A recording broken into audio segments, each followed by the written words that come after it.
Hi, welcome to Rarely Said, the podcast where we talk about what everyone feels but not everyone says. I'm your host, Harper, and I'm so excited you're here. Let's get into it. Okay, this topic is to all the guys I should have kept. This episode is about all of the nice guys that I got the ick from and left them, and kind of about realizing that nice guys are definitely better than toxic guys in the long run. And I wanted to do this because I was actually driving with my mom, and we were going to have like a little spa day for my birthday. And we drove by this one guy's house, and we started talking about him, and he was just such like a good guy. And so I was talking about it with my mom, and I was like, wow, I should talk about that on the pod. Okay, I'm going to give you a little backstory into this specific situation because I think it definitely is what brought the idea to this episode, so I think it's only fair. I met this really nice guy at school, football player. He was younger than me, but held back, so he was actually older than me. And he was really great. I loved hanging out with him. He was so sweet. He bought me a bikini because he wanted to match with me, and we like got matching bikinis. I thought that was like so cute, and would always drive.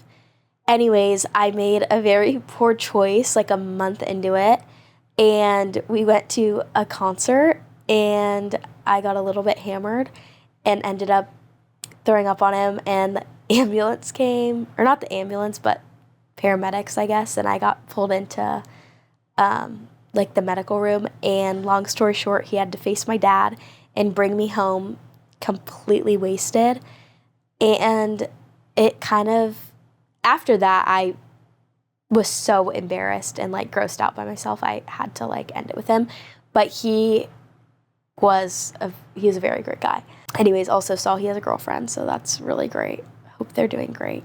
I bet they are because he's so sweet. But that's kind of the backstory to why I wanted to talk about this, because it made me realize that nice guys are better than dickhead guys, because in that situation, I could have been left with my throwing up all by myself, and that would have been really terrible. But I wanted to bring up like the ick versus the nice guy and exciting guys, because I think, not specifically with him, because I actually did really like him, and I think it was just like my bad decision that like grossed myself out for me. But I know in other situations there was a different guy that was so sweet, and we definitely had different morals, so I think that pushed me away, but he was so nice to me, and I know I told him, why are you so nice to me? Like, can't you be a little mean? I don't know. I don't really know what that's about, but I think sometimes an exciting guy felt more like thrilling to me, and the nice guy was obviously really like, it was like just nice to know. Like, he was always there to talk, and I kind of like the chase a little bit.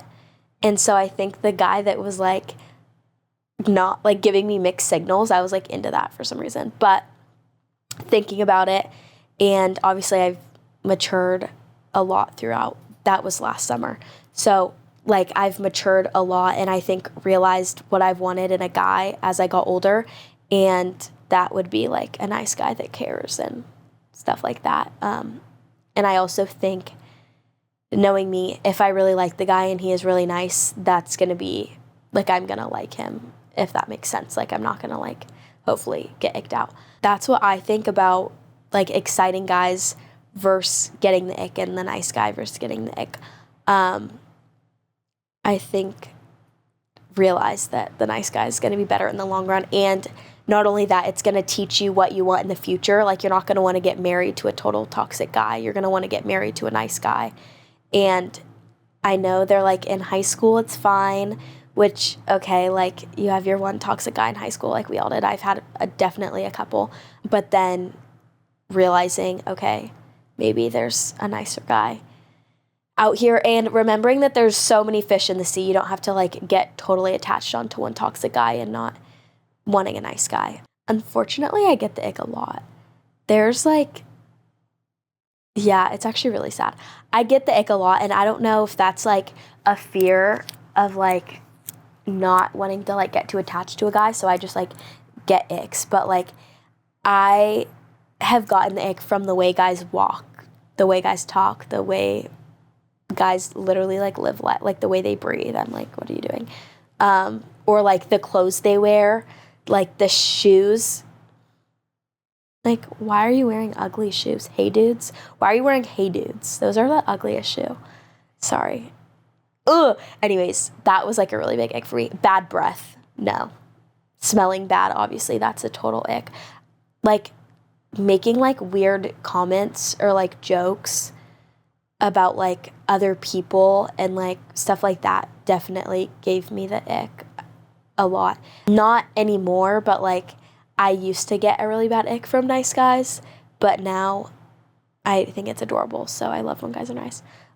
But I think now, like the big thing is how I've become aware of not like losing a nice guy. I think right now I just like want a nice guy, and I don't want to like, I hate having to like worry. And I think I was finding myself worrying about like what a guy was doing or who they were with, thinking that they were like gonna cheat on me or something. I think that comes in with like liking a toxic guy, is you're kind of gonna have to deal with all that unnecessary bullshit. And then like versus a nice guy that like really likes you, I think you wouldn't have to like deal with all of that stuff. But that's kind of my take on that. But I think having self-awareness, especially for me, was really big so that I can notice that, okay, in the long run, you have to kind of think, I'm not going to want to date a guy that's a dick and that I'm wondering what he's doing all the time. I'm definitely going to want to date a guy that's nice to me, brings me flowers, shows me that he cares. Like if he wanted to, he would. And then I think that the other thing that comes with having a nice guy is that being like comfortable is like boring to people, and not having specifically like the exciting guy. Like I feel like you have to be self-aware to know that if you want to have a nice guy, you're going to be more comfortable with him rather than having an exciting guy, because then it's definitely not going to be boring, I could tell you that, but it's going to be exciting in a bad way.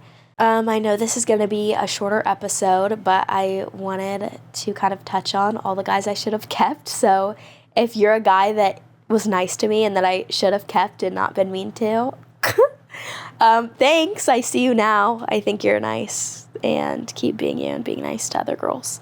If you're listening and you're already feeling seen, then this podcast is doing its job. You don't need to have your life figured out to be here. Sometimes just noticing what you're feeling is enough. Thank you for spending this time with me. I'll talk to you again soon.